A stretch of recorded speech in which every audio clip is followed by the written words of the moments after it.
The chandelier sparkled above the long dining table in the Kapoor estate, where Annika sat quietly, her silver spoon barely making a sound against the porcelain bowl. Her father, Vikram Kapoor, was in mid-conversation with a business associate, boasting about Annika's upcoming engagement to Rishabh, Malhotra's son of a media tycoon. What no one knew was that Annika had already fallen in love with someone they'd never approve of. Aryan was a literature teacher at a local university, kind, intelligent, humble and from a middle-class background. They met at a charity book drive. His warm laughter and grounded outlook drew Annika in. She kept their love a secret, knowing her father's obsession with status would destroy it. But secrets don't stay hidden forever. One evening, as Annika and Aryan walked hand in hand near the lakeside, a family friend spotted them and wasted no time reporting back to Mr. Kapoor.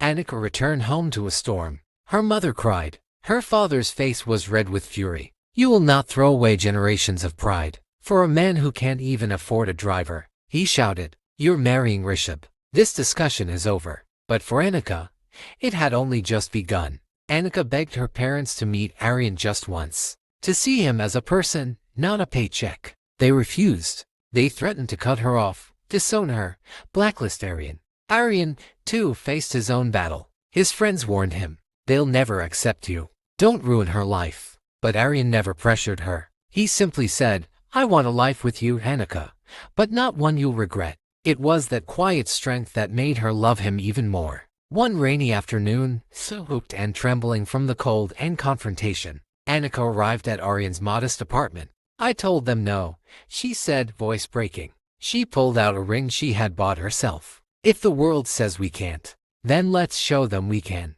Will you marry me?" He stood still, stunned, then smiled. "Of course I will, always." They married in a small ceremony at an old chapel, surrounded by a handful of friends and strangers who had become like family. No Kapoor relative attended, no Malhotra name in sight. Annika wore a simple cream sari. Aryan wore his late father's watch. They didn't have gold or grandeur, but they had each other, and it was enough. With no money, no family backing, Annika moved into Aryan's tiny apartment. They shared chores, dreams, and quiet tea evenings on the balcony. She worked as a freelance writer. He took extra classes to support them. There were hard days. Days where Annika missed her mother. Nights where they argued over bills. But their love never wavered. It grew through the struggle. 2 years later, Annika published her debut novel, For Love, Not Blood, a fictionalized version of their story. It exploded in popularity. Talk shows, awards, interviews.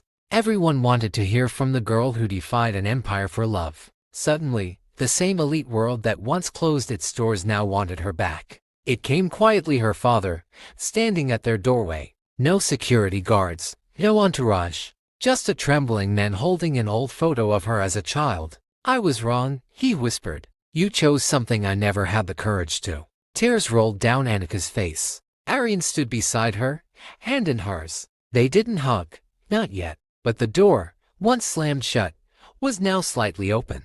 Annika and Aryan bought a small home surrounded by books and laughter. They hosted book readings, mentored young lovers who faced similar battles, and created a safe haven where love always won. They didn't just build a marriage. They built a movement. I didn't marry into wealth. I married into peace, into purpose, into love. And every single day, I thank myself for choosing him, not blood.